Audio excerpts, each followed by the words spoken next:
Greetings, salutations, respect, and love. You, my dear friends, have wandered onto the Prog Corner, where today we've got a very special episode, don't we, Kevin?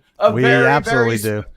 A special Easter Sunday delight. Oh, yeah. Not only is it 420, kiddies, which is, in and of itself very, very cool, but it's Easter Sunday, and what better way to spend Easter Sunday than with one of the people whom you idolize most on this entire planet? Oh, Kevin, it's good to be with you this morning. Oh, wait a second. I'm sorry. I meant Roine and Stolt and his brother, Michael. From my beloved Flower Kings. Anybody that's been on this channel knows how much I adore the Flower Kings. Roine and Michael, thank you so much. Welcome to the show. Nice. We are the Eggmen. Yes. Cuckoo Cachoo. Absolutely. It's Easter Sunday, Do you have hopping around like an Easter bunny. Do you eat eggs in America? Easter time? Yeah, we do. Do we? I thought we just we hunt them. We search for them. All right. We paint them like different colors. We can't afford them right now, but we do. We used to do that when we were smaller. Yeah. We painted them, but we're grown men now, so we don't do that kind of thing. Nah. But with music, right? At least we still remember what Easter is. It's kind of the forgotten holiday, because I remember when I was a little kid, Easter mattered. Like, we cared. We'd dress up like Easter bunnies. We'd go on Easter egg hunts. I don't think they do it anymore, and it's a shame, because Easter should kind of matter, especially if you're a Christian, right? Isn't that like the day that matters kind of the most? Yeah, but you kind of have the ears coming out, Scott. Though you kind of paying tribute to the Easter Bunny with the ears coming down. Like that? Oh yeah, I got headphones on today. I'm trying to control the audio so I don't sound, like I'm 10 times louder than my guests, which apparently happened last week with Derek Schulman. I was pretty loud. You're pretty loud. You're loud, man. I'm still loud. The best one, Scott, was when you were coming from the hotel in Florida. You took the bathroom break and you didn't turn your mic off. I don't know if you went back and listened to that. Oh yeah, we heard it all. It was live. You could hear it all. It was absolutely classic. That's what happens, man. I did 2 back-to-back shows. You know how it is when you do back-to-back interviews or you do that encore. It's like, man, I need to pee. But turn the mic off at least. Live mics. That was classic. That was epic. But anyway, we're here actually to talk about this band's 17th album. I can't believe it. It's mind blowing. It's called Love. I don't have the vinyl yet, but trust you me. Oh, there it is. Roinen's got it in his hand too. Fantastic artwork. Some people were like questioning it. I think it's really cool. How did you come across this artist, and why did you pick this imagery? Oh my goodness. Actually, we did a live album about a year ago, and I came upon this artist, which is a German. I don't know exactly where they live, but she's a German artist that does normally greeting cards and stuff like that. And I just came upon her art, for the live album that you probably have here, somewhere here, too. This one. Yeah, she did this one, too. Ooh, another great cover. Too. Yeah. And I just love the colors. I love the style. And I love the way it is very different from many other bands. Because I like to be different. To stand out. Yeah. Because you guys never stand out. Oh, we try our best. So anyway, and so I found this thing, of this kind of a late 1800s circus guy. He's a strong guy in the circus, and he's probably breaking out from between bars and, and from chains and in a water tank or whatever. And I just found it interesting, there's something about it, when you see it, it's like it cannot be unseen. Yeah. Once you've seen it, it's there, and it's got this, as I said, late 1800s touch, that I liked, and I like the fact that also he had lots of tattoos. Yeah. Because my oldest son is actually a tattoo artist. Oh, that's cool. Yeah, we're gonna have pizza in about an hour from now, and he's at work. even Okay, they. You gonna get love tattooed on you right here? I have none. I have nothing. Oh wow. Yet, I would say. Nor I. But Nor I. Wow. Something tells me Michael's tatted up. No, I don't think Michael, so. you got any tats, Michael? We don't hear you. We lost Michael's audio somehow. Yeah. We had him earlier, so I don't know what that's all about. We'll figure that out. But I can tell you, as far as I know, he has no tattoos yet. But really, the more important question is, what do you get on pizza?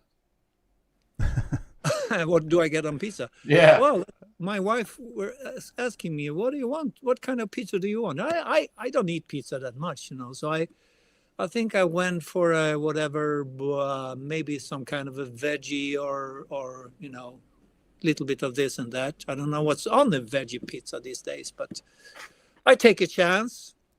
I can eat some meat occasionally, but yeah. Can we hear you now, Michael? Let's see. No.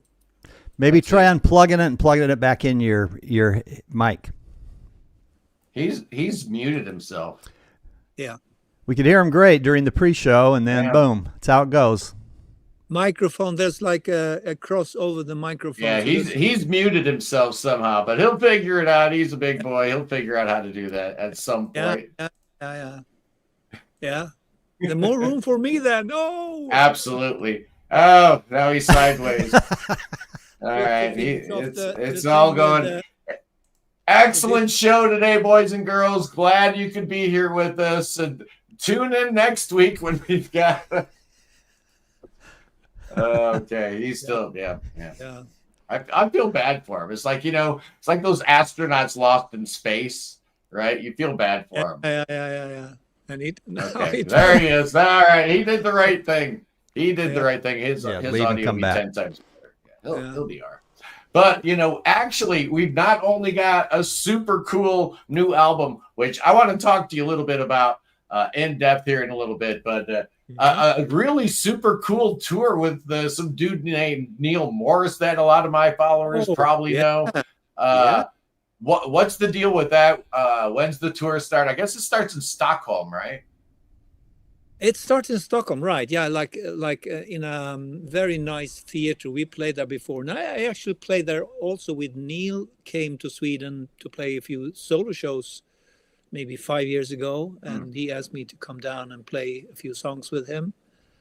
It's an old theater in the middle of the very center of Stockholm. Beautiful place. You have lots of those kind of theaters, old like whatever. Yeah. Early 1900s, late 1800s theaters in America. I played some of them too. But this is in Stockholm, and we're doing this for the Stockholm show and the Gothenburg shows in Sweden. We're doing it with just Neil and the Flower Kings. But then Neil's guys in the Resonance are tagging on once we get to London. Yeah, that should be awesome, man, because that Resonance album was actually outstanding.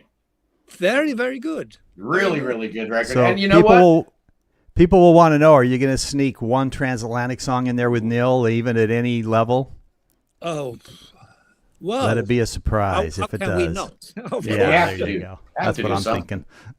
Yeah, hey, totally. Roine, we've got another release that kind of snuck up on us that I just seen the other day. I guess Record Store Day in the Netherlands released one of your records on vinyl for the first time. I'm excited. What's the name of that thing? Hydrophonia. Hydrophonia, yeah. Now this is weird one because it's all instrumental, but man, there's some great material on there available for the first time on vinyl. I'm excited. I need to get my hands on that. There's nothing weird about instrumental music, I'll tell you. It's totally normal with the instrumental music. There's a whole world of classical music, just instrumental, Let the music speak. Yeah, well, so, anyways, seriously, I did this album back in 96 or maybe 97. About the same time as recording Start As We Are, I think. Yeah. The interesting thing is that most of it I recorded in my office then, So I had a small amp, combo amp, and I had my bass and my guitar, and I was tracking. We were tracking drums in another place, but a lot of the album was actually recorded in my office and mixed there too, I think. So, and I enjoy doing an instrumental album, actually. Yeah, I love instrumental stuff. You're talking to a huge Bo Hansen fan here, so that's where my heart lies. The reason I turned off on a lot of prog music was I didn't like some of the lyrics, and some of the reason that I really became attracted to Italian prog was I didn't understand what they were saying. Maybe the lyrics were good, maybe they were garbage. It doesn't matter because Italian sounds so good anyway, right? So I love a lot of instrumental music. But you've done so many different things over your career. Since apparently we don't have Michael back, I don't know where I don't know where he went. I'm going to do this spiel right now. You know how I am. You know how I do, Kevin.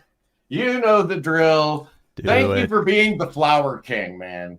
This record's so good, man. And just the fact that I've got the one and only the Flower King himself on the show. How exciting is that? How cool is that? Amazing. Thank you for Transatlantic, because they could have used somebody besides Roine and Stolt for Transatlantic, but it wouldn't have been nearly as good, Kevin. You know it. I know it. The entire world knows it. Transatlantic only flies when Roine and Stolt is at the wheel. Thank you for getting Andy Tillison to do the right thing. Thank you for Andy Tillison forming the Tangent. He would have gotten around to it anyway, but that's such a great album there. It didn't hurt having you by his side, helping him kickstart what would turn into just an incredible run of pure genius that is the Tangent. I give you credit for that. Thank you for the Kaipa material. You know what? Yeah, another one. Yeah. Thank you for you and Hans Luden. Yeah. That's whom I guess you I just started in Kaipa back in 74, I think. Yeah, the first 3 albums, just amazing. Yeah. Thank you for helping bring them back from the grave back in 2003 or 4, whenever that was. Unbelievable. Thank you for The Sea Within. That's what a great record. And you know what? If it's a one-off, that's fine. It doesn't matter. Same applies to The Invention of Knowledge, man. Oh my goodness. Something tells me we will get a Anderson Stolt part 2, but if we don't, you know what? It's kind of okay. We've got Invention of Knowledge, just amazing. And thank you, Roine and Stolt, for writing one of the greatest songs in the history of mankind by the name of "The Truth Will Set You Free." Come on, man. Do they write songs better than this, Kevin? No. Do they? I don't think they do, actually. There was a band called the Beatles back in the 60s. Maybe. They had a couple. Yeah. A couple things. Yeah. But, that takes us to Love. And I know you've kind of been, soft selling it a little bit. You've been kind of letting people know this is a different kind of record, maybe not quite as bombastic. I think you used the word mellower. I think you called it a mellower record. Are you worried that that's going to turn some people off, or are you kind of preparing them so that they, take it at its own face value? Not at all. I mean, if you had asked me 20 or 25 years ago, I would worry about the record release, but I don't worry much anymore. I mean, what happens, and how can I do music if I don't do music that comes from the heart, that means something to me? And if so happens, no one else cares, well, that's too bad. But I still do what I do. So it's like I would probably not go on as long as this I've been going for now if I would just speculate and try to write music that people liked. Yeah, I could probably do it because I'm there's more than what you've heard of in these prog albums. I can write commercial songs too, but I tend to get bored after a while. If I write a commercial song, I think I like it. I like the construction process of the song itself, because that's something else. It's like more the professional me. I can appreciate that, but in the long run, I mean, to look back, as you say, Unfold the Future, you can look back at those songs. You mentioned The Truth Will Set You Free. I can still look back at that song and say, that's still a good song. That's still a good song. I mean, the lyrics, the music, the arrangement, it's still good after 20 years. And as the other one you showed, the very first, the Flower King album. I mean, these songs are still good. Oh yeah. It's the melody is still there, It's just like classical music. It really doesn't.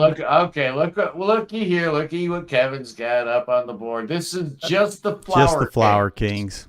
This is not any of the other stuff that we alluded to and I showed examples of. This is just the Flower Kings. How many hours of music do you reckon that is?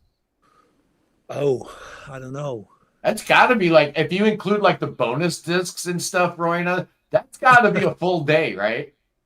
Oh, more than a full day, a couple of days. That's got to be like 25, 26 hours easy, right?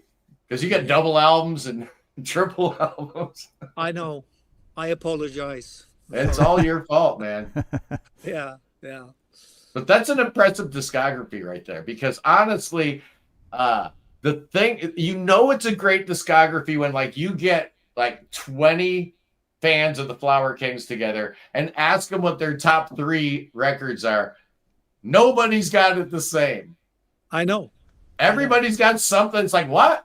You got what? You got Rainmaker in your top 3? Well, you're crazy. Or you got what? I mean, it's kind of cool like that, right?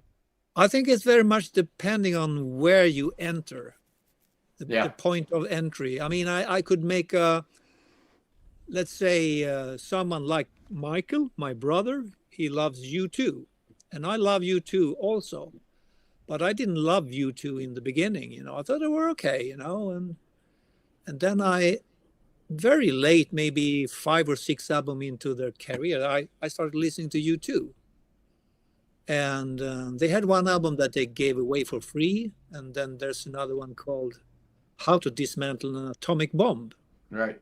And that album really, really made it. I mean, opened up my eyes.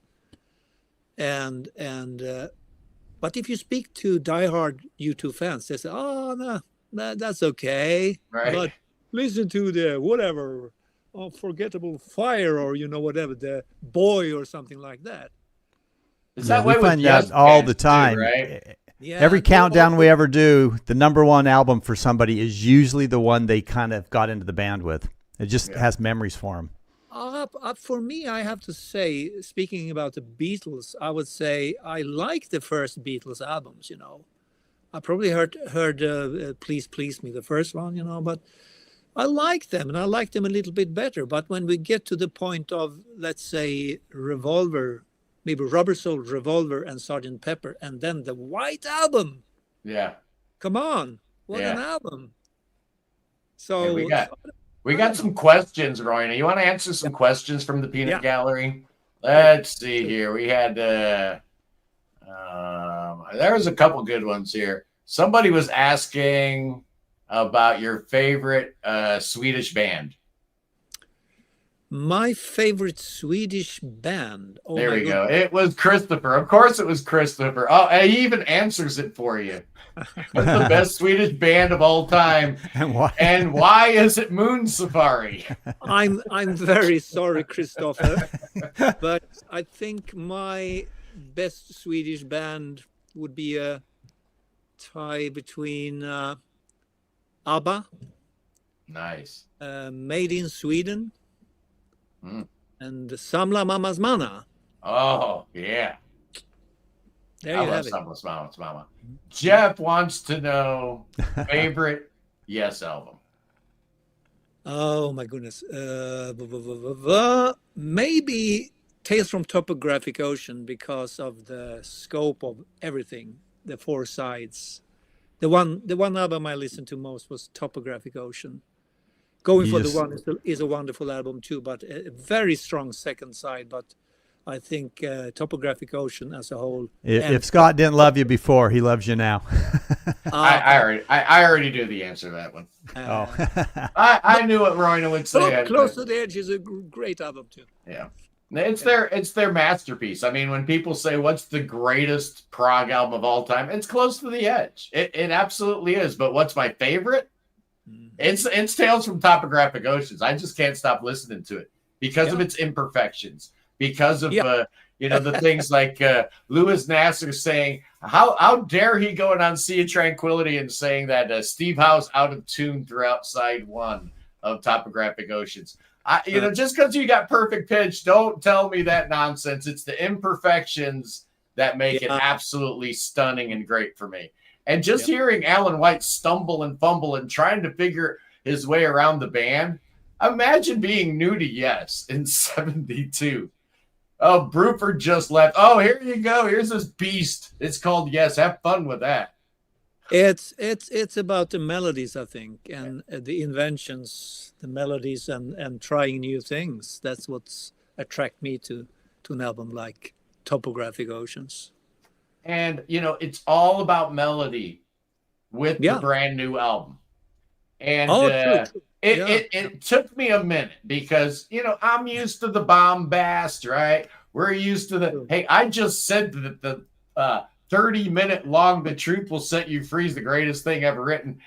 Clearly I like me an epic, right? But it's about the melody. And when I stopped trying to compare it to any other Flower Kings record, I was actually finding that this record stands up extremely well with the rest of your discography. I will be reviewing it at some point next week. Next week, I'm reviewing the new Neil Morris Cosmic Cathedral, by the way. This thing's awesome, man, with Chester Thompson. This isn't wounded Chester Thompson like you heard with Unitopia, where he's like basically drumming with half a foot. This is Chester Thompson back at full strength. Oh, the sound is great. Great. It's so good. It's so good. Then we'll be talking about Love. And I'm really, really enjoying the fact that it's its own thing. It's like for the first time in a while, it feels like you just didn't care. You were just going to put songs out there that felt right. And did you approach this record any different? Because it kind of feels a little different right now. Maybe. Well, first off, I think part of the material that I wrote, which is not all of it, but a lot, I approached it differently in the sense that I didn't look in my hard drives for songs or stuff that I've been writing before. I just tried to write new music. Like you did with this one. Well, that one was actually a little bit of both. Yeah. Hey, guess who's back? And he's guess who's back and ready to party? Oh, Michael. Hey. One moment, guys. Yeah. We can hear you now. Hey. Yeah. They kicked me out. Yeah, we did. Yeah, we did. Fuckers. We Get out of here. Record it. But anyway, I mean, writing was sort of dedicated writing for this album, I think. Maybe it was different because of that. I don't know. Or maybe it was different because I felt like I didn't want to write something to please anyone, really, not even the band. If they like it, fine. But to get closer to us, get to the core of music that I like. And then you just keep fingers crossed that if I like it, maybe someone else will like it too. And also with the lyrics, to be honest, all that, and not just go with words that sounds nice or phrases that sounds like right or should be there, but We got like some kind of secret talking going on here. You see, really? Garden Jester. He's reaching out to Michael in this weird language. It must be Swedish. What's that all about? You know, we don't speak Swedish. No. It could be it's like a spy message going on here. Couple more questions. One that I think is absolutely vital, because my job here, Kevin, is to move units. People need to know about new records, but they also need to be motivated to buy it, and they can't buy it if they don't know where to buy it. This here thing will be available May 2nd on Inside Out Music. It's, distributed by Sony here in the U.S., so not real hard to find, actually. Sony, it should be available in any record shop, in any online store. Sony's worldwide, so if they can't find this album, I don't know what you're gonna. That's right. You're gonna find it. If you seek, and ye shall find. If you're new to Kaipa, where should you go first? I say start with the very first album. What was that, Roine? Like 1974? 74, true. Yeah. True. No, actually, I started the band 74, but the first album was summer of 75. Oh, okay. I would actually go with the second one, with the moon car, whatever they call it. Yeah. It's called Inget Nytt under solen. Doesn't say. I'm glad you said that. Hey, I can tell you the name of the first and the third albums just fine. It's Kaipa Solo. I can handle that one. I can't handle that second album name. The one in between is the best starting point, I think. Yeah. Yeah. But you know what? I love second generation Kaipa. I just do. I think 21st century Kaipa has so much pizzazz. The 3 records that Roine played on, when you left Kaipa, to me, it was almost like when Peter Gabriel left Genesis or something. I'm like, there's no way they're going to be any good. Steve Howe leaving Genesis, and there's no way.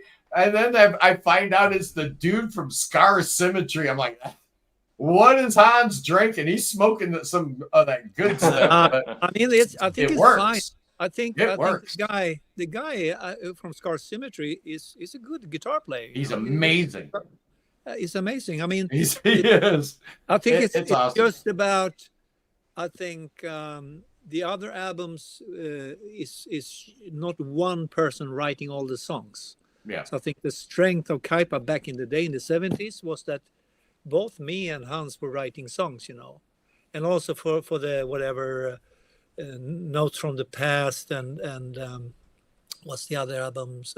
Mind Revolution and Keyholder. Those albums. We were both writing songs, and lyrics, and after that, it's just Hans writing all the music and taking in the musicians, So I think in that sense, I think always a band, just like the Flower Kings, we have people. Michael is a writer, Hasse is a writer, Lally is definitely a writer. And Mirko, maybe not so much, but a little bit, So every member of the band is actually writing music too, and have opinions and ideas, of arrangements and stuff. So I think these types of bands, I think, are usually stronger. And I mean, looking back in history, Genesis is a good example. Yes, it's another good example. When you're having people in the band that can contribute with different ideas, different styles, and different viewpoints, then I think the music suddenly becomes stronger. I hear birds. Are there birds chirping in Sweden? What's going on there? Do you hear that? That's awesome. Here. That's awesome. I mean, so Michael, what was it? What was it like coming back into the band? Did you feel like it was like you can't ride the school bus again? I mean, it's hard being in a band with relatives, siblings. Come on, it's not easy being in a band with your brother. If you allow me, real briefly, I got a quick little story about being in a band with your brother. This is Guided by Voices back when Robert Pollard had his brother Jimmy in the band, and Jimmy didn't like to tune up. And, Robert was the lead singer, Jimmy was the guitar player, and he'd be like, Jimmy, you need to tune up. Finally, He's like, if you don't tune up, he's like, this is practice. I don't need to tune up. If you don't tune up, I'm hitting you. I'm punching you in the face. So sure enough, you know what happens 30 seconds later. He's like, that's it. I've had enough. Goes right up, knocks him out. Jimmy remembered to tune up after every take thereafter. But do you find that it can be like a little tense and different? I mean, there's no fighting. I can assure you. But come on. We have some agreements. I mean, that's of course we have. It would be strange if it wasn't that way. But we we have a really good relation, at least if you ask me. So we're not like the Gallagher brothers. No. No, we won't tell you what Roine said when you weren't on this when you weren't here. Yeah, but I said only nice things. I would go punch him. you know, it's like we used to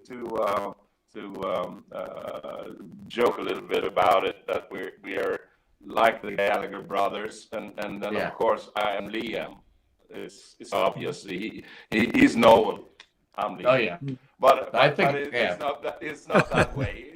It's a great thing, and you know, we're elderly men now, so we don't like fighting, and we discuss, and we do a lot of stuff.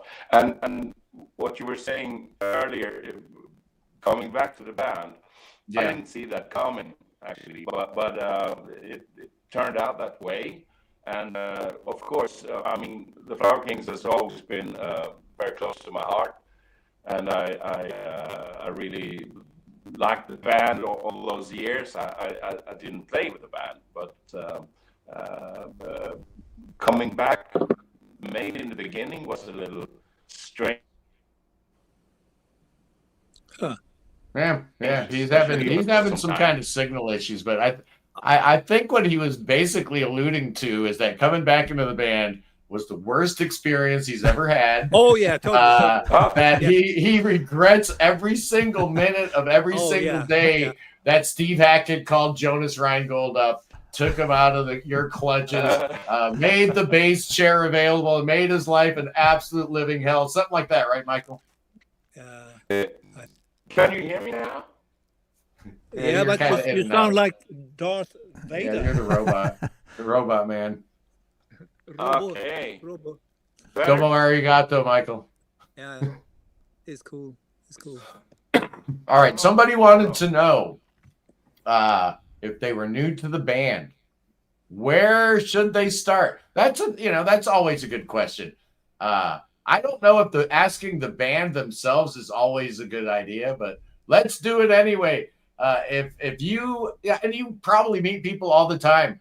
It's like, hi, I'm Roine and Stolt. I'm in a band. Oh yeah, what's your band called? It's the Flower Kings. Never heard of them, right? I mean, where are you going to point them to, Roine? Which of these 17 lovelies are you going to point them to? Oh, I would. I do usually say, go try Start As We Are.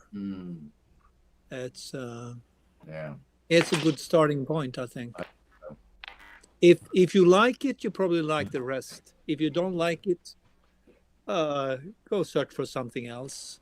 Yeah, it might not be for you, might not be your thing, and that's okay, you know. And it's not just sometimes that it's not for me. It's sometimes that it's not for me at this moment in time, which is absolutely my story with the Flower Kings, because I came in right at the beginning.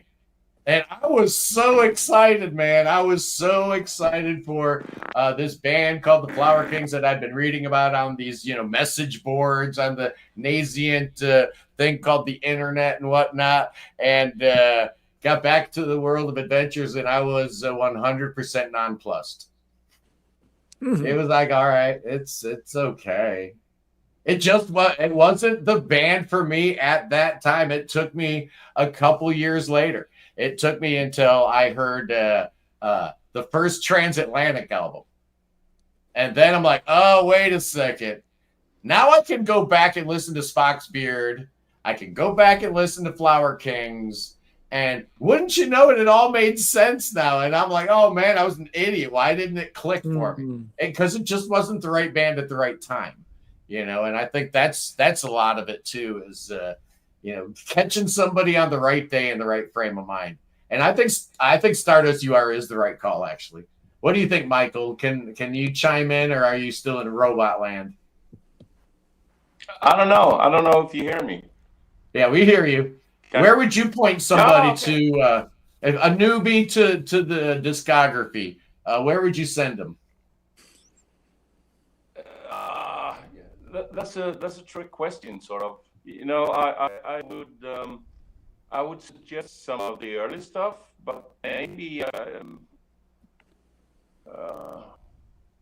don't know. I read something about Stardust. It's a really great record. So I don't know. Or I want to thank you. The Robot Man. Domo arigato, Robot Man. We got a Robot Roboto. Man. Domo. Yeah. You know, I don't care what anybody says. I love Sting. You're still a Robot Man. Not we hear you, but you're like all pixelated, like you're getting a bad signal, a bad cell signal, or Wi-Fi signal wherever you're at, and as a result, you're looking great, but you're sounding crazy. So just hang out, look pretty. Okay. You know, you definitely make the place look a whole lot better, classing it up. Michael. Hold up the number of fingers for what album number? Yeah. Right. Blink twice if you're okay. Yeah. We wouldn't freeze us. Sorry about this. I don't know. Maybe it's the phone that sucks or whatever. I don't know. But yeah. It's all good. It just sounds crazy. My brother. Okay. It just sounds crazy, crazy. Yeah. Crazy. And you know, this modern technology, man. Sorry. You know,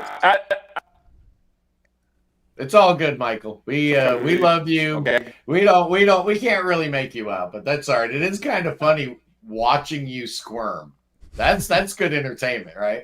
Watching him like so we're just watching him like a fish flopping around on a deck, right? There's no one that can bail you out, Michael. I know. I'm sorry too. I'm impressed. That's pretty with his good. voice. It's like I've never seen anything like it, actually. I don't know, and apparently people aren't really enjoying it. Probably. Who knows? Yeah, that's the joys of live television, boys and girls. Yeah. I'm gonna. Okay. Technology. Questions? Do we have more questions? Do we have more questions from the Peanut Gallery? Of course, we've got more questions from the Peanut Gallery.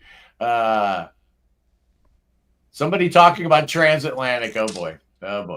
Mm-hmm. Does Transatlantic have a future? Is there any path forward? But I think we know the answer to that already.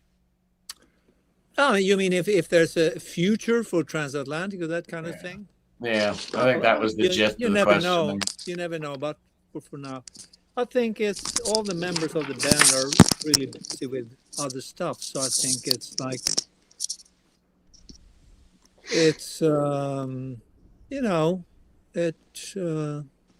we make an album and then we do a tour and then we can't really make the tour that we wanted to do because everyone is busy elsewhere.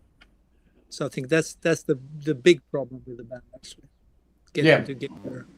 But you got that great legacy of those albums. Oh, that's, totally. That's the band that got me back into progressive rock. I mean, I went away for years and years, and all of a sudden I'm listening on my car streaming thing, and a Transatlantic song came on, which then led me to the Flower Kings, Neil Morris, Car Mechanic, and on, flowed right out of there. I hear that a lot.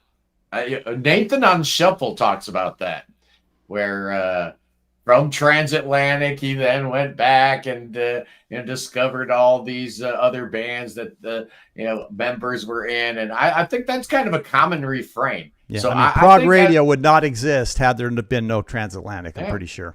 I think actually Transatlantic may be a band that managed to fuse the more traditional songwriting with progressive elements, and each and every member has something to offer, and in Neil and mine songwriting, you can find both actually a little bit of what Neil called the fiddly bits, which means the proggy stuff. And in my case, that's coming from whatever fusion music I used to listen to, and sometimes even the more complex things of King Crimson and Yes. So we have that, and then we have more, let's say, normal songwriting, singer-songwriter, because every member of the band, we love people like Elton John and the Eagles and stuff like that too, I think you can sense that in the music, Yeah. because Well, there's and songwriting. That's the strength of Transatlantic. We can do the fiddly stuff. We could do the bombastic Yes stuff, or Genesis stuff. But we also have the more melodic little, acoustic pieces. And so yeah, the it's mix. very approachable, bring you in. And then Oh, because of the band members, there's so much legacy backwards to, like Oh, I say, yeah. Marillion, Flower King, Spock's Beard. I mean, so if anybody hasn't heard Prog for a while, Transatlantic is a great place to start because they will never get out of that rabbit hole. No, Yeah, and somebody here they says will be 5 very out of poor. 5. They will lose And all that their is money. true. There were 5 Transatlantic albums. All 5 of them were amazing. Somebody had a question about plans for any vinyl release for the Agents of Mercy album. I don't know, man. Nad Sylvan is getting like so big, the voice of the Steve Hackett tours, right? He's just this giant towering figure in the prog world these days. Yeah. Who Yeah. knows, right? Maybe Agents of Mercy could see a vinyl release one day. Oh my goodness! As the years pass by, I find myself in all these bands. You mentioned Sea Within and Agents of Mercy and all that. Kaipa. I find that I need to concentrate on. I need to do one thing or maybe 2 things. Because it's. I'm not really running out of steam, but I found that I was maybe working too much before, and doing too many bands and spreading thin. And so I say the chances for another Agents of Mercy is slim.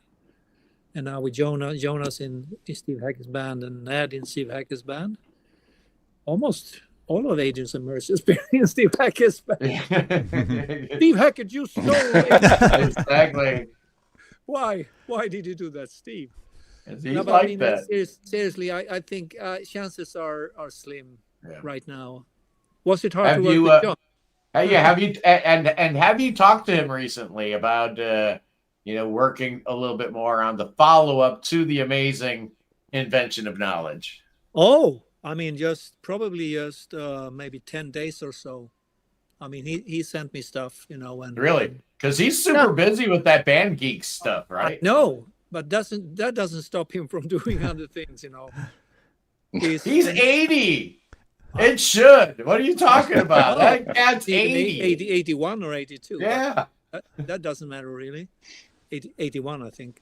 But I mean, he's one of the most prolific guys I know in music, doing stuff all the time. And it's like, I wouldn't say like a teenager, but his mind is always working and processing stuff, And we keep in contact all the time. I mean, over the years, it's now whatever 6 or 7 years since the last one, but there's so much music we've been working on, and just the last couple of weeks, I got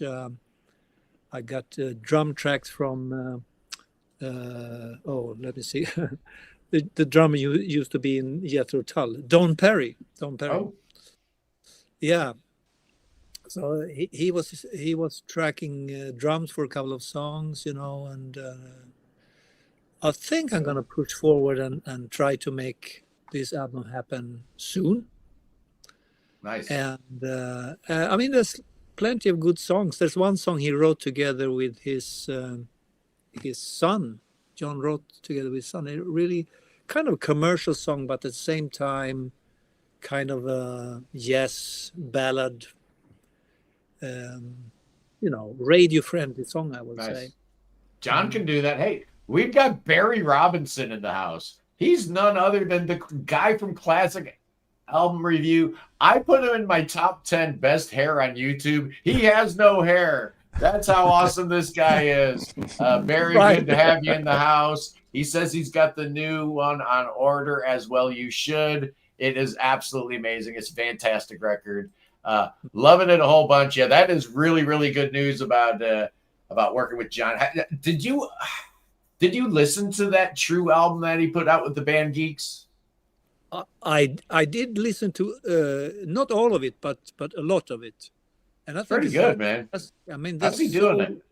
So much good energy, and I mean the energy that may I say, yes, we're lacking the last couple of years. You can feel it in this, you know. You can feel it, and the playing is great. I mean, that guitar player and the bass player, they're, I mean, top notch. Absolutely. Hey, I am a huge apologist for Steve Howe's. Yes, I think Mirror to the Sky was a brilliant album. I think it was fantastic, but you know, it did lack energy, right? And that's the problem with the Jay Shellen, Billy Sherwood rhythm section. No such problem with the Michael Stolt, Mirko de Mayo rhythm section. You know, come on. you were talking a little bit about how this one might be a little mellower. I'm here to tell you that, you know, just because the fiddly bits, those proggy bits, only go on for a measure or two, or maybe buried a little bit underneath some other stuff, it's all there. Every single track is a prog rock track. You know, every single one has proggy stuff in there. It absolutely is. I mean, except for that last one, that Consideration song, that one sucks. No. Great track, Michael. I'm out. Goodbye. This is the track that was written. Roine alluded to the fact that he did not write this whole thing all by his little lonesome. Yes, the second of the two mini epics that close out the album, called Considerations, written by Michael Stolt and Jessica Lund. How cool is that? She gets a songwriting credit. And Janica. Janica, yeah, not Jessica, Janica. And my bad. Yeah. And World Spinning was Lolly Larson, right? Yeah, true. And I love that little track. That's cool. You know, I love the little short tracks. Oh. You know, this album kind of, in a way, like you've got World Spinning and Kaiser Razor, right? They're both really short tracks. They're kind of the proggiest tracks on there. So you're kind of flipping the script, right? Because usually you expect the long one, the Elder, right? The Elder comes in at 11 minutes long. You'd expect that thing to be super proggy, right?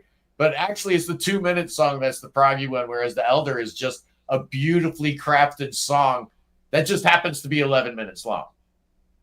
Yeah, but I mean, I don't view it so much as songs or separated songs. I view it as a whole piece of music on this album.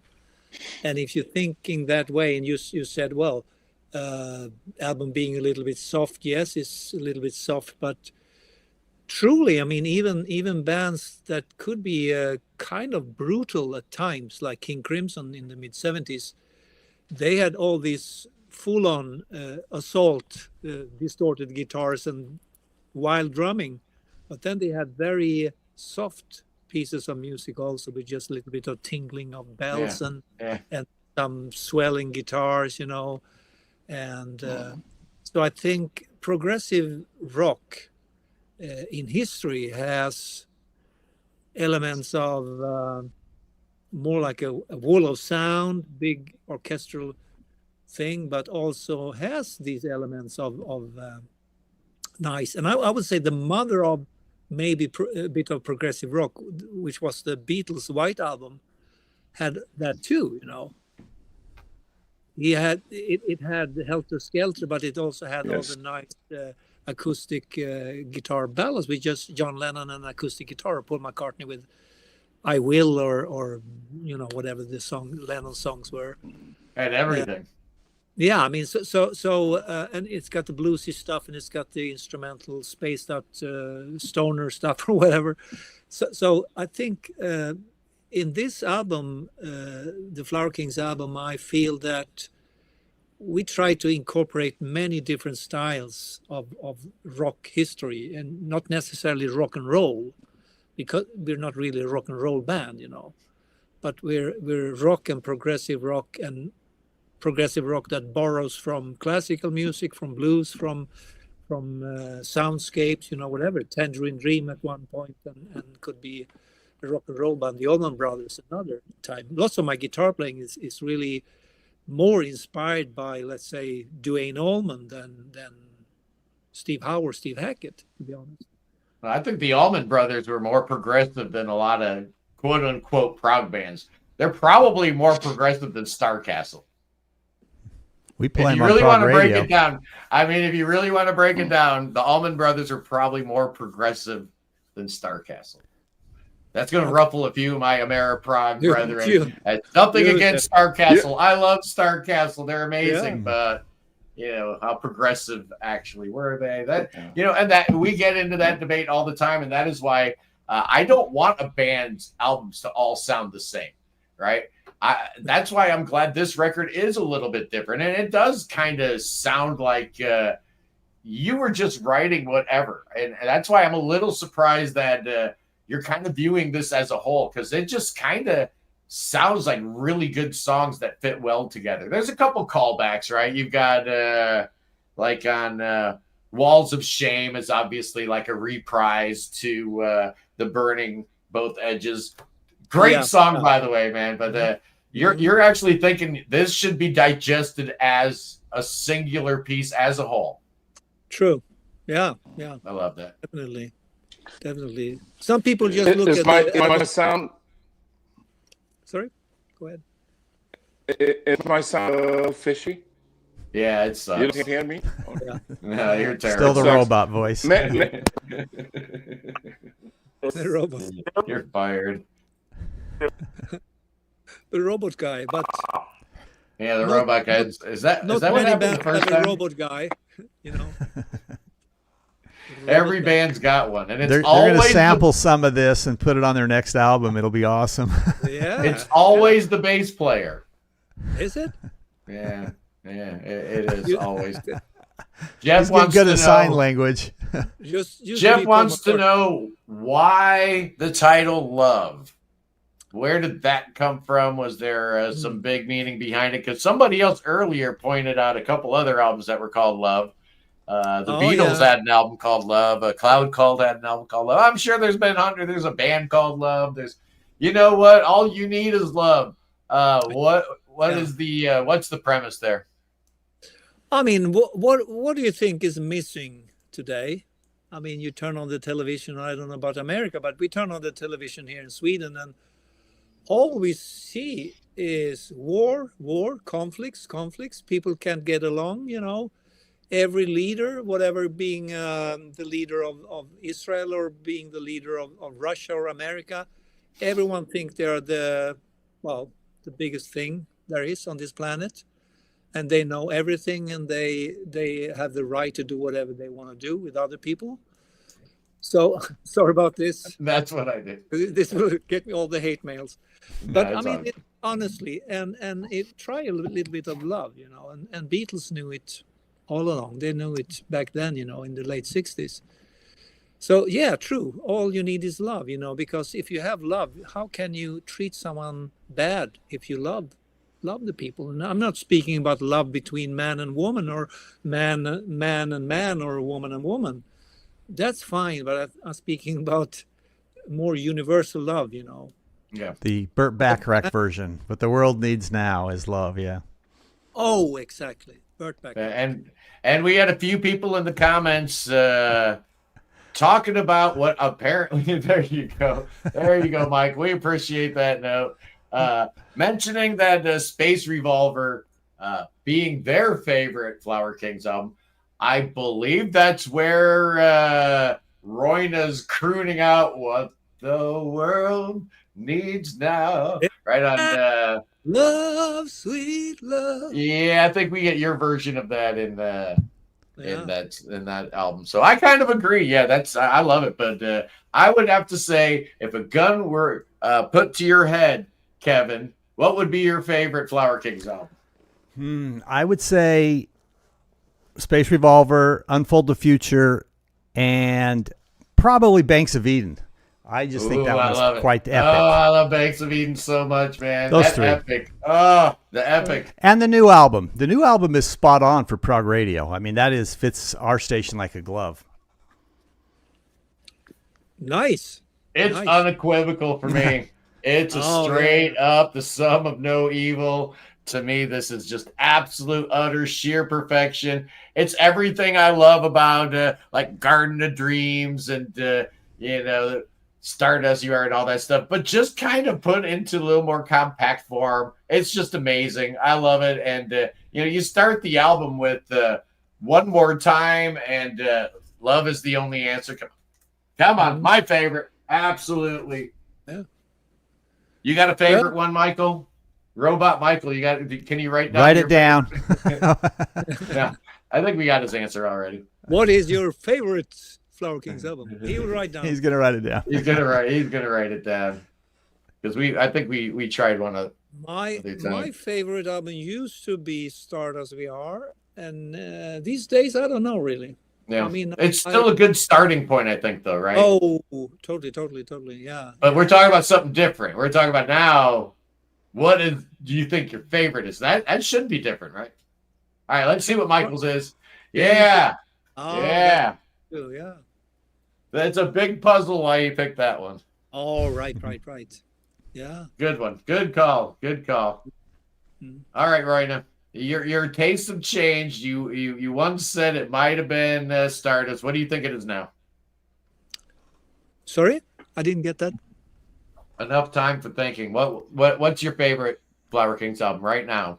Right now, I don't know actually. I don't know. It's all floating around, and there's always certain songs I like on certain albums, but it changed over time, and doing the remastering or the remixing of some of the older albums that I did for Inside Out the last 2 years, I rediscovered some songs and some albums that I had kind of forgotten, because if you don't play them live, you tend to forget songs you've written some 15 years ago.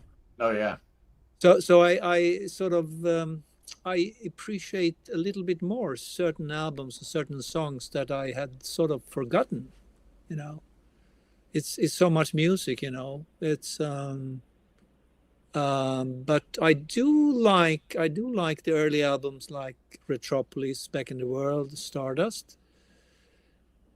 I also like a little bit bits and pieces from Banks of Eden. I like even albums like Paradox Hotel, I think, has some great songs. It probably could have been cut down to a single album, but some really good songs on it. But I like all most of of them. it. Yeah. I don't think they have a stinker. No, I don't think you have one. Yeah, it's one of those bands. Yeah. I mean, you can pick even your least favorite, and everybody's got a favorite. Everybody's going to have a least favorite. You're still going to have like 2 or 3 songs minimum that you like on that record. So it is, for me, one of the most consistent discographies out there, because a lot of times there's like clearly delineated peaks, right? That you just can't argue. But with the Flower Kings, it's like multiple peaks. You really don't know that early stuff. People love those first 4 albums a whole bunch. But what's not to love about Jonas joining the band, right? And the albums with Zoltan. Come on, man. I mean, there's so much greatness all the way through here. And I'm the guy that thinks By Royal Decree belongs right up there with the best of them. And I don't know, man. Love is creeping up for me. There's a certain single-minded focus to it. It almost feels like a I don't care what you expect from a Flower Kings record. we're the Flower Kings, so it's clearly going to sound like us, but we're not even going to try to sound like us because we know it is going to sound like us because it is us. And it's just got this weird vibe to it that I don't think I've heard on another Flower Kings record, and I think I'm kind of digging it. And to me, it's almost a real subtle, passive-aggressive way of Roine telling the world, you know what? I'm doing my own thing, man. Come along for the ride if you want to. Otherwise, oh, well, you're lost. Am I wrong there? That's exactly what it is. Yeah. Exactly. So, and I mean, I think that's a good place to be, if you stop worrying so much about what people will think, and what they would expect from you, or what do other bands do, and what do the other bands that have more success than you, and you lose yourself. And I'm thinking about, why did I start playing this music, and why did I start playing guitar? I have certain things that I like playing on guitar. I like improvising. I need space to improvise, in a band. You can't just play the same thing night after night. Right. And I like nowadays to express myself in the vocals. I didn't in the beginning, but nowadays I'm more comfortable doing it, So I like being on stage doing that, and on album just stretching out and doing whatever, and doesn't matter what people call it, If they call it cha-cha-cha, fine, I don't mind playing cha-cha-cha or a tango or a electronic piece of music, that's just floating. So I think the freedom is probably what I value the most. And not worrying about what other people do, what other bands play, what kind of success other bands. But it's always going to be another band that has more success than you. We were seeing this morning, something about Michael Jackson, the trial, Michael Jackson and the sad story, Michael Jackson with all the albums sold and all this success, he was probably a miserable guy anyway. Yeah. And I know many musicians that are playing jazz, playing in front of 40 people, and they're super happy. They're enjoying life, and they enjoy music, and for the right reason, I think. It's true. I met Michael Jackson 2000, 2001, something like that. Man, he didn't look right, man. He didn't look right. He didn't sound right. He had all this money, an entourage of like 80 people coming into the mall at midnight because, Mr. Jackson can't shop regular hours. So, you must be there at midnight to accommodate his every need with him and his 80-person entourage. I mean, it's just no way to live, man. How could you be happy living like that? There's just no way. No. So it doesn't equal, success doesn't equal happiness. It can if you redefine the definition of what it is to be successful, right? If to be successful is that you're putting out great music that you really enjoy, and maybe 10, 15,000 people around the world agree with that assessment, that could be a success, right? Exactly. As long as you're making money at it. And that's what we're trying to do. I know, Kevin, you're going to be playing a whole bunch of tracks off this. You're probably already playing a few tracks off this. We're playing the singles. Yeah. The 2 singles that we've got, yeah. Fantastic. But the whole album is going to be great. May 2nd. It's Not What You Think. I know that first single that came out, How Can You Leave Us Now? Michael sent that to me like a long time ago. And I was like, I like it. I like it. This record is not what you think, man. It's a whole lot better than Matt. Okay. This record is going to kind of change the way you think about the Flower Kings. And that's what good music does, right? It's easily identifiable as the Flower Kings. It's easily digestible, right? There's nothing crazy or wild going on here, but it does challenge your belief system in what it means to be the Flower Kings in 2025. And that's what I want. I don't want. When I was a kid, we had fresh mashed potatoes all the time. And they invented the flake mashed potatoes. I'm old enough. I remember when they invented that. And my mom bought it in the box. She brought it home. She goes, these are going to be mashed potatoes, but they're different. So she poured it in there. Man, I just absolutely hated it. But as time went on, I love them both. I love the regular mash. I love the fake mash. But it was because I was expecting to get the regular mash that I didn't like it. But as soon as you realize, no, they're two different things, you can love them both. And that's the thing here is if you go into this open-minded, it's a great album. If you go in expecting a certain thing, yeah, you may or may not be disappointed. But going with open-minded, come on. These guys know how to make great music. Yeah. And that's something I think a lot of people have done over the years and they need to continue to do. And that is, put your hand in the hand of the man. What remember that song? Have some trust in Roine and Stolt, people. Has he led you wrong? I mean, seriously, look at all the solo albums, all the Transatlantic stuff, all the, we didn't even talk about that Kaipa de Capo record, which we should have because we had both Michael and Roine here to talk about it. There's so much material and he's never steered you wrong, people. Have a little bit of faith, right? And just let him take you where he wants you to go. Him and his cohorts, Hasse Froberg, sounded great as always. How does he keep his voice like that, Roine? Oh, I don't know. I think Hasse in some ways a very not so complicated guy. He's got a freak. No, you're being nice. He's a freak, right? You can't sing like that. How does he do that?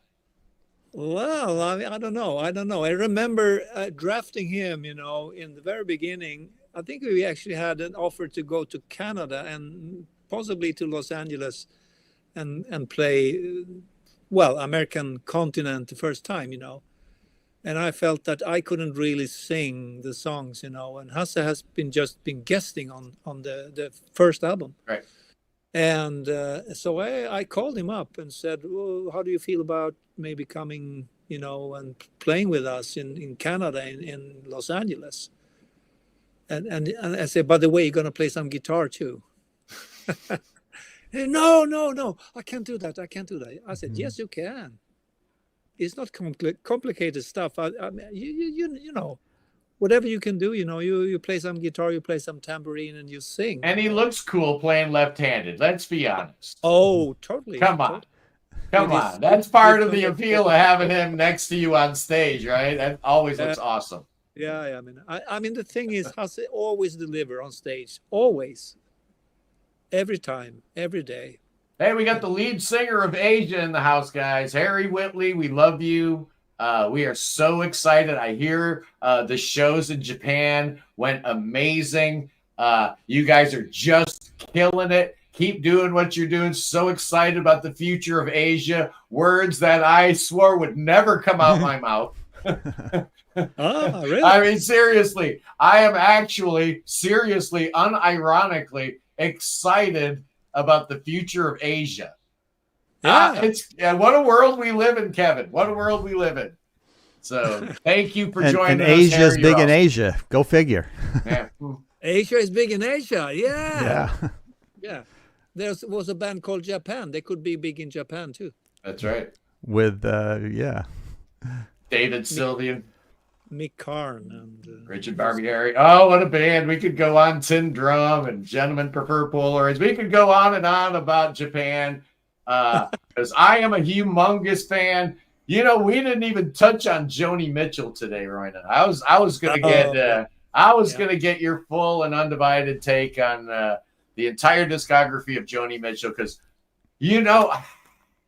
she's not looking so good, boys and girls. I don't know how much longer we're going to have Joni Mitchell on this planet, right? Can we take a second and appreciate her while she's still here? I mean, seriously, because you're going to see the whole world is going to wake up one morning and she'll be gone. And everybody's going to be like, I was the biggest fan since day one. Watch, it's going to be like Bowie all over again, man. It's going to be hard to watch. Same old story. You know it. I'm calling it. It's amazing. I mean, the legacy. I mean, all the albums, very different. Someone who was then sort of developing different styles, taking in more jazz. I mean, coming from the very first album, Song for a Seagull, that was a very acoustic album. Coming from the small clubs in New York, Manhattan, and then getting into the jazz thing and joining up with Jaco Pastorius. That's Michael's bass god, Jaco. and Pat Metheny and these guys, Lyle Mays, and doing the jazz fusion, singer-songwriter thing, and later on even doing things with drum machines and stuff like that. I mean, all the albums are great because the songwriting is great and their singing is great. That's the through line right there. Whether she's working with Jocko or it's just more of an acoustic thing, the through line was always good writing, and that's kind of what's going on with the Flower Kings these days. Is some bands you automatically identify with the sound of the mellotron, or a dude on one leg playing a flute, right? I mean, there's certain, but with the Flower Kings, it's more and more becoming evident that the hallmark thing that you hang your hat on is the songwriting, and that's kind of cool. But we work with an accordion player. Not you have an accordion player, yeah. The last couple of albums we had an accordion player, and he's actually joined us on tour for a couple of shows, and he's been joining us before, also on stage. Oh, that's both good. In Sweden and in other places like Germany or Hungary, or I can't remember now. But we're having an accordion revival, boys and girls, because I don't know if you listened to that new Jethro Tull album, Curious Ruminant. It's loaded with accordion, man. Every song has the accordion going nonstop, so it's the new thing, man. I love it. Why not? I didn't know. Yeah. You see great minds. You and Ian Anderson. Yeah. What can you say? Anyway, boys and girls, this was awesome. Michael, you got any famous last robot words for us? Robot words. Good call.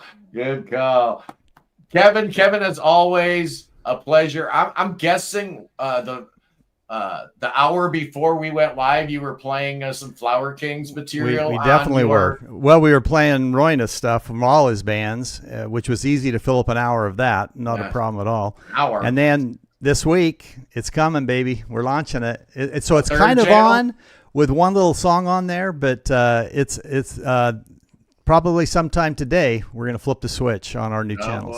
Oh boy! So in case for all the metal it, fans, Prog metal fans, in case you missed it, Prog Radio has now not one, not two, but a third channel, and I think it's smart, kind of segregating the the prog metal stuff away. Not that we don't like the prog metal, but let's face it. There's just so much new prog metal coming out, and it was starting to kind of be half of our other station. We thought, let's give them their own station, and both of them great can stuff. do what and we advocate cross pollination whenever possible. I hope that you're still going to play some Haken and Dream Theater on your other channels. Oh yeah, absolutely. Yeah, and even the metal one's going to still be melodic, accessible metal. It's not going to be too crazy. Not too many death growls and whatnot. No. I know how much you love the death growls, but no, man. Roine, thank you so much for being here. Michael, we're giving Ronnie James Dio ain't got nothing on my guest today, ladies and gentlemen. Mr. Roine Stolt, the Pale Rider. Just amazing to have you on the show and doing it live. I mean, that takes some stones, boys and girls. He could have said no. No, I don't want to do it live. That's that's too much for me. I want it to be pre-recorded so that if I make a mistake and you think about that. You're a musician. No, come on. Musicians always make mistakes. Thank you. That's part of the time, but you got to do them with grace, and absolutely means nothing. You miss a word or you miss a note or something. Everyone does, Every single musician live does. They play everything perfect. They're lying. Yeah, it is in watching a guy like either recover or explore something totally unknown because of that mistake. That's where the magic happens sometimes, right? That's where the live experience gets interesting. I never saw Steely Dan live. I actually saw Paul McCartney live, and they were starting, I can't remember the song, but I think they started maybe Penny Lane, I think it was. Oh. They started playing Penny Lane, and then Paul was just stopping. and they started the song again. They said, "Oh, we fucked it up, sorry guys." Yeah. In That's front Paul. of a big hall full. And not one person minded. No, It's Sir Paul. What are you going to do? rather the opposite. It was just making it more like you're watching a friend playing. Yeah. I was at cool. a Broadway show of Hello Dolly. The power went out. Dolly came out, entertained the audience for 15 minutes. It was amazing. So it actually added to the memory, added to the show. So Totally. live mistakes, man. Imperfection is perfection. Absolutely. That's what we love. We love you guys. We love the Flower Kings. Album number 17, boys and girls, May 2nd on Inside Out Music. Trust me, it's awesome. But I will be doing an album review later on for this so that we can get, under the hood and kick the tires and tell you what key every song's in. And nobody cares about that stuff, but it's what I do anyway. Anyway, I love you guys. Peace in the Middle East, free Tibet, free the Ukraine, free your mind, free Willie, free beer, and God save King Chucky, save King Charles III. Oh, yeah, that boy could use a lot of saving. I hear there's royalty in Sweden, too, but we don't know nothing about that because we're just dumb Americans. But we love our British royal family. King Charles, come to America. Swim on over here, boy. We got some rattlesnakes for you. Hey, Billy Bob. Got some rattlesnakes for the king. Oh no, here we go, boys and girls. Oh, we're dancing with the rattlesnakes. They're not gonna get me. Oh, Michael Stolt, you know a little something about snakes. Oh, jeez. Oh no, it's Easter Sunday. I love you guys. I'll see you tomorrow when I review the brand new one from Neil Morse and Chester Thompson together in a band. And it's really, really good. So we'll be talking about that tomorrow, boys and girls. I love you. Peace.